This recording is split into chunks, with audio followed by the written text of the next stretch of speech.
Good morning, students. Class 6 English Grammar, Chapter 3 Adjectives. Today we'll continue our chapter from page number 23. Have a look at the heading, that is formation of adjectives. Now, the first one is from nouns. That means we need to know that from the nouns how we can make adjectives. यानी कोई noun form का word है, उसे हम adjective form का word कैसे बना सकते हैं. हम यहाँ पे देख रहे हैं कि कुछ सफिक्स दिए हुए हैं, जैसे रेड में मेंशन्ड है. आप देखिए, स्टॉर्म के साथ वाई ऐड हो गया तो ये बन गया स्टॉर्मी. स्टॉर्म होता है तूफान और स्टॉर्मी हो गया तूफानी. That means this is a noun and this is an adjective.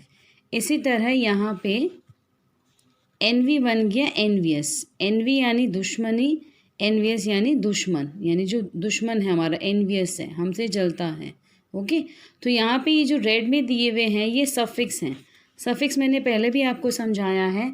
जैसे हिंदी में होते हैं उपसर्ग और प्रत्यय, वैसे इंग्लिश में होते हैं प्रेफिक्स एंड सफिक्स. यहाँ पे सफिक्स ऐड हुए हैं Y and O U S. Similarly और भी सफिक्स हैं जैसे O U S, I C, A B L E, F U L, A L and Y. इन्हें ऐड करके हम नाउन्स को एडजेक्टिव्स में कन्वर्ट कर सकते हैं.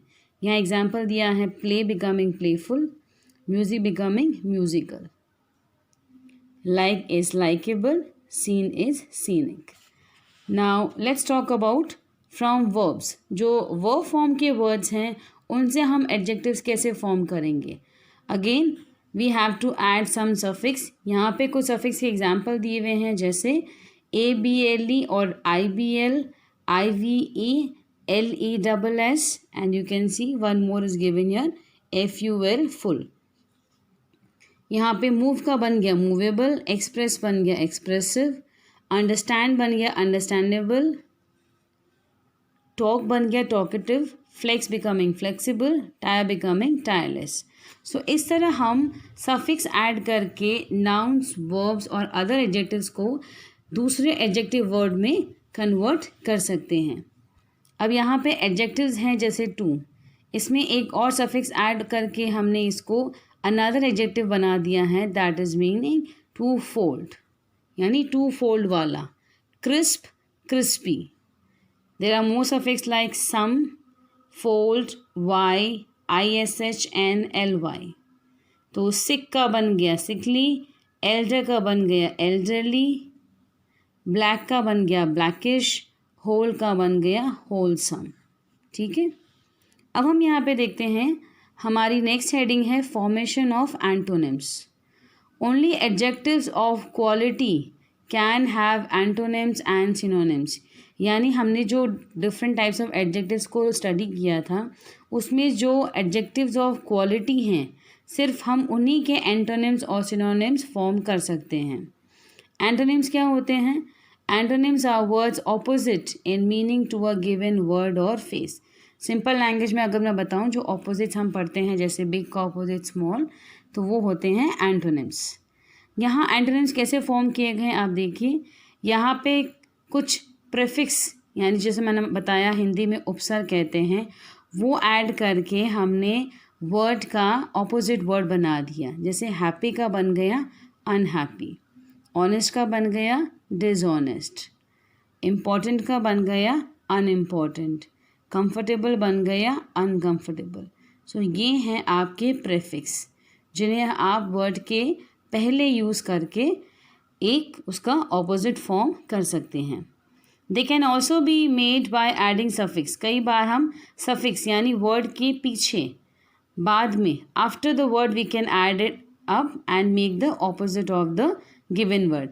शेमफुल का बन गया शेमलेस, केयरफुल का बन गया केयरलेस. ओके, ये ऑपोजिट हो गया ना. केयरफुल यानी ध्यान रखना और केयरलेस यानी जहाँ हम ध्यान नहीं रखते हैं, जहाँ हम केयर नहीं कर रहे हैं. Moving on to our second page, have a look. Question number G, page number 24 का जो मैंने सर्कल किया है वो हम क्लास में रिविजन टाइम में करेंगे. Moving on to question number H. Underline the error in each line, write the correct word in the blanks. यहाँ पे जो एडजेक्टिव्स हैं यानी जो डिग्री ऑफ एडजेक्टिव हमने पढ़े थे if you remember big, bigger, biggest, वो वाले। तो यहाँ पे जो मिस्टेक है सेंटेंस में उसे करेक्ट करके हमें उसका correct form of degree comparison जो भी है वो मेंशन करना है। Let me read an example for you and explain you in a easy way. For example, if you see question number 8, they felt more happy than ever before. जब आप देख रहे हैं कि इस वर्ड में दैन जो वर्ड यूज़ हुआ है, ये मैंने आपको पहले समझाया था, ये कंपैरेटिव डिग्री में होता है when we are comparing two things और टू पीपल।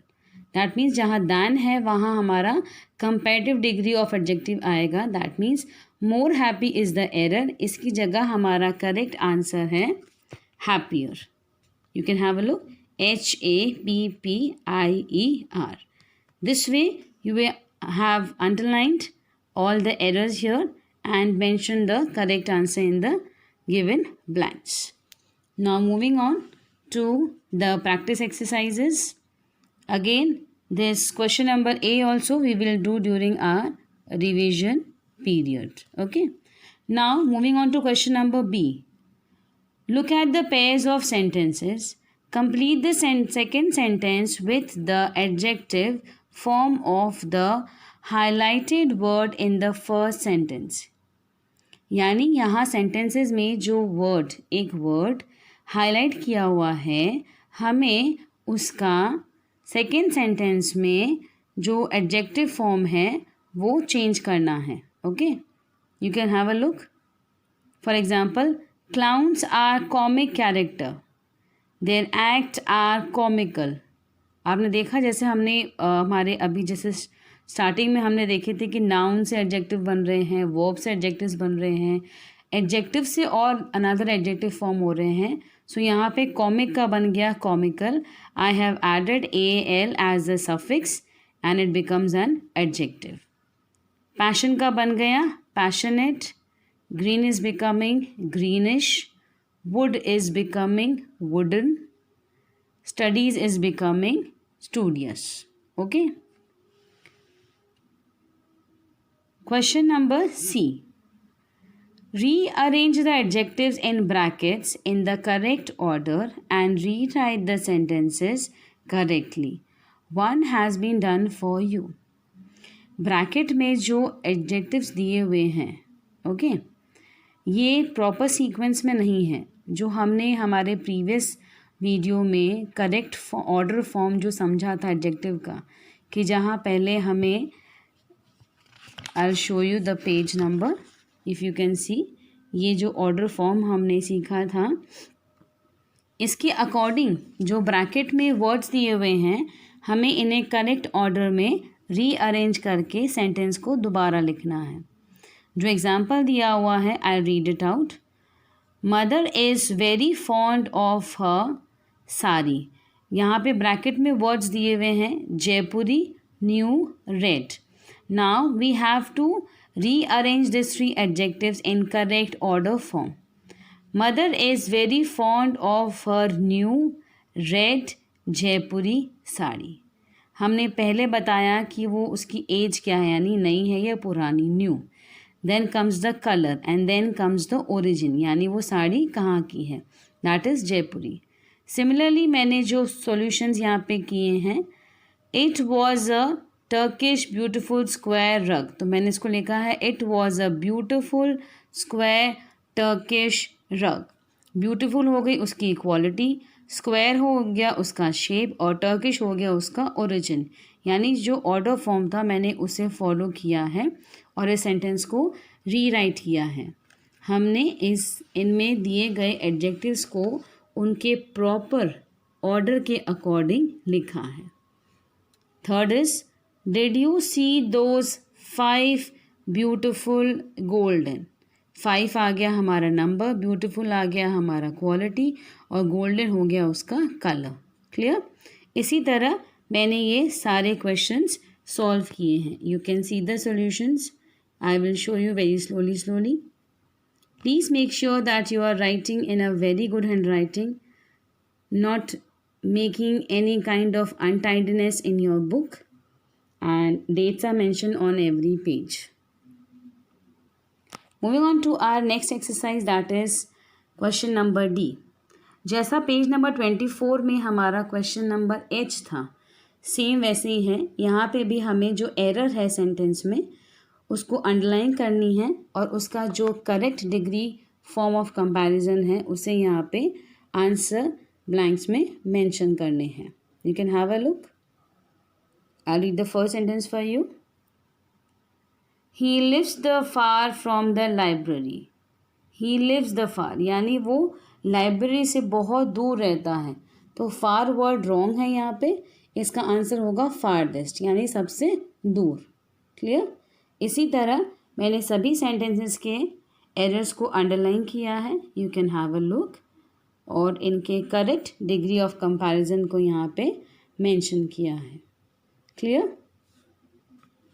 इसके बाद जो क्वेश्चन नंबर ई है पेज 25 में और क्वेश्चन नंबर एफ है, यू कैन सी मैंने इनको सर्कल किया है। दैट मीन्स ये एक्सरसाइजेज हम रिविजन टाइम में हमारी क्लासरूम में करेंगे when we will meet. Till then आज जो मैंने आपको बताया है आप यहाँ तक के एक्सरसाइज को कंप्लीट करेंगे।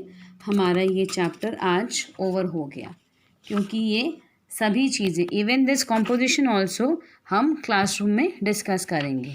Clear, as a revision. So today your task is that you have to complete this questions till here.